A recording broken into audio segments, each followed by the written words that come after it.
안녕하세요. 발굽으로 책장을 넘기는 밤. 발밤발밤의 낭독자 고란입니다.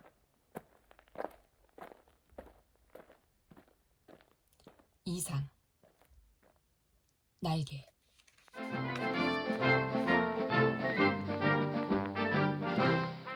그 33번지라는 것이 구조가 흡사 유곽이라는 느낌이 없지 않다.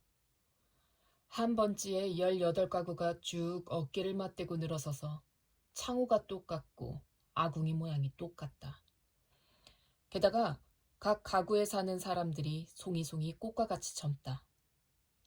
해가 들지 않는다. 해가 드는 것을 그들이 모른 채 하는 까닭이다. 턱살 밑에다 철줄을 매고 얼룩진 이부자리를 널어 말린다는 핑계로 미닫이에 해가 드는 것을 막아버린다. 침침한 방 안에서 낮잠들을 잔다. 그들은 밤에는 잠을 자지 않나? 알 수 없다. 나는 밤이나 낮이나 잠만 자느라고 그런 것은 알 길이 없다. 33번지 18가구의 낮은 참 조용하다.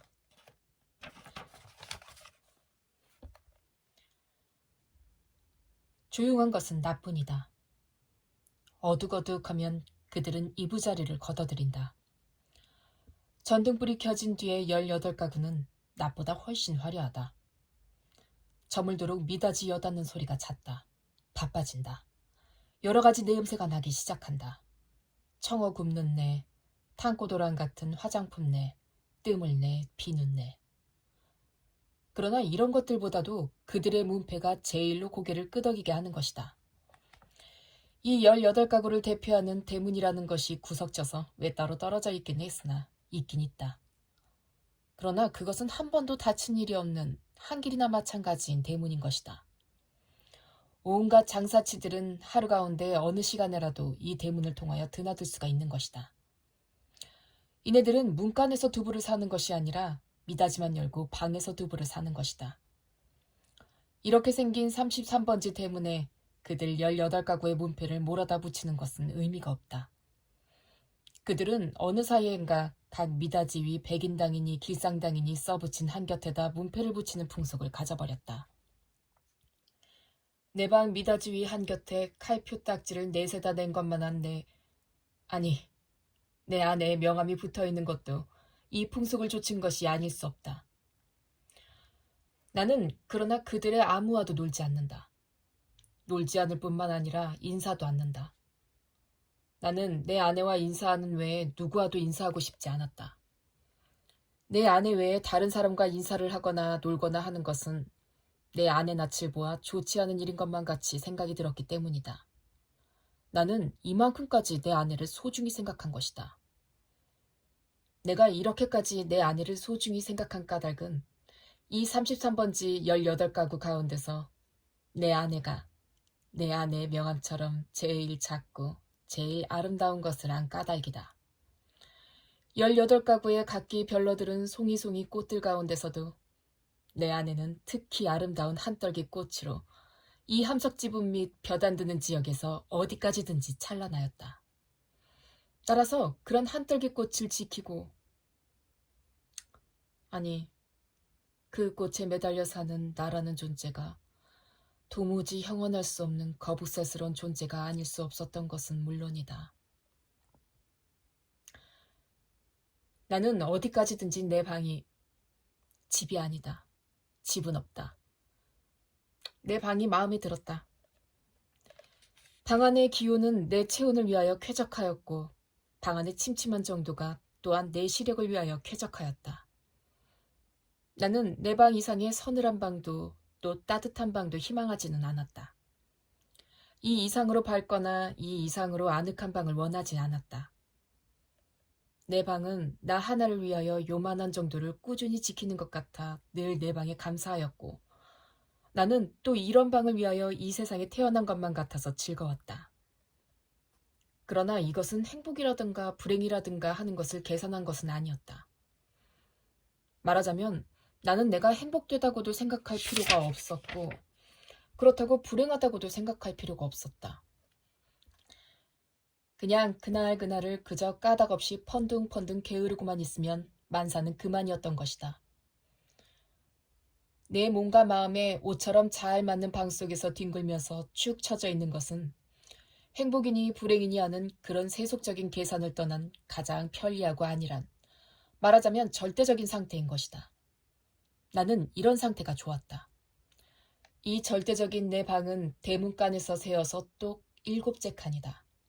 럭키 세븐의 뜻이 없지 않다. 나는 이 7이라는 숫자를 훈장처럼 사랑하였다.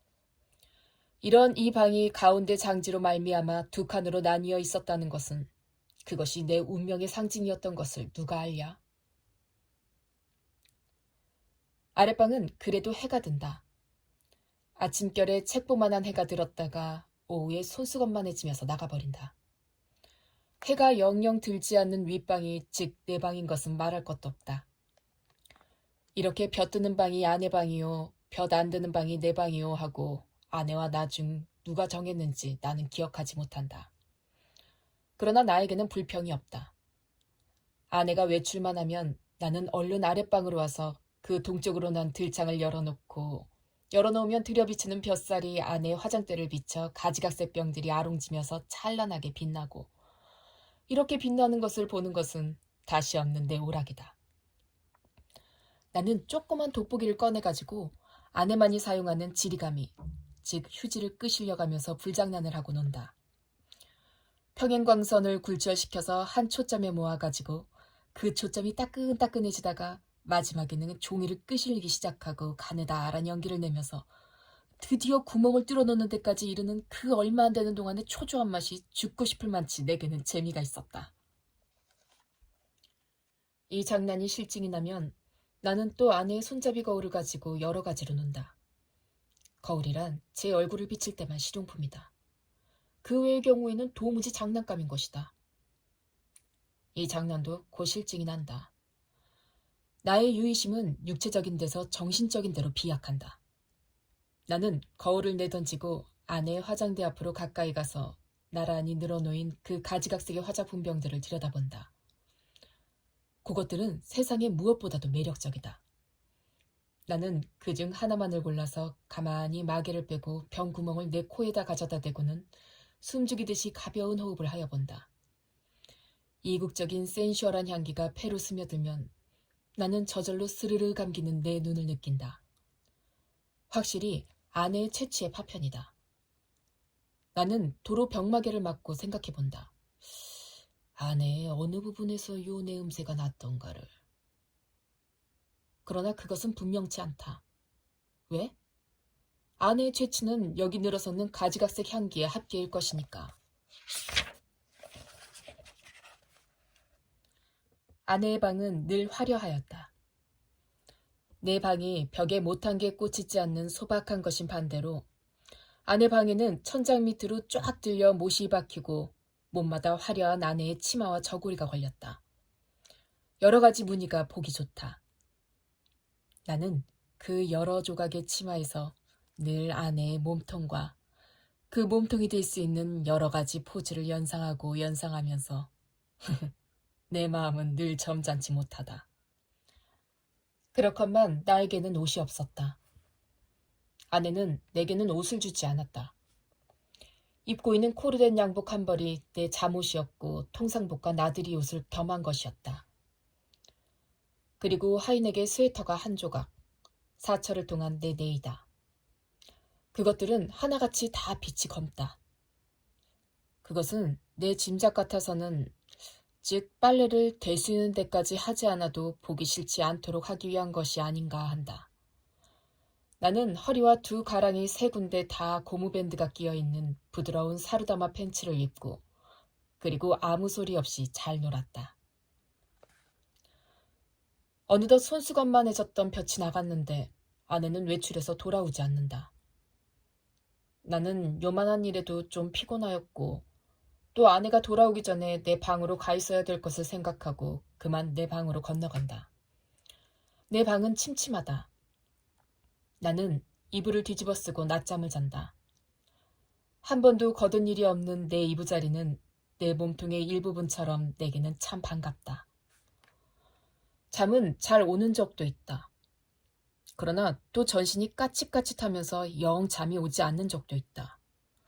그런 때는 아무 제목으로나 제목을 하나 골라서 연구를 하였다. 나는 내 좀 축축한 이불 속에서 참 여러 가지 발명도 하였고 논문도 많이 썼다. 시도 많이 지었다. 그러나 그것들은 내가 잠이 드는 것과 동시에 내 방에 담겨서 철철 넘치는 그 흐느흐느한 공기에 다 비누처럼 풀어져서 온데간데가 없고 한잠 자고 깨인 나는 속이 무명 헝겊이나 메밀 껍질로 띵띵 찬 한 덩어리 베개와도 같은 한 벌 신경이었을 뿐이고 하였다. 그러기에 나는 빈대가 무엇보다도 싫었다. 그러나 내 방에서는 겨울에도 몇 마리씩의 빈대가 끊기지 않고 나왔다. 내게 근심이 있었다면 오직 이 빈대를 미워하는 근심일 것이다.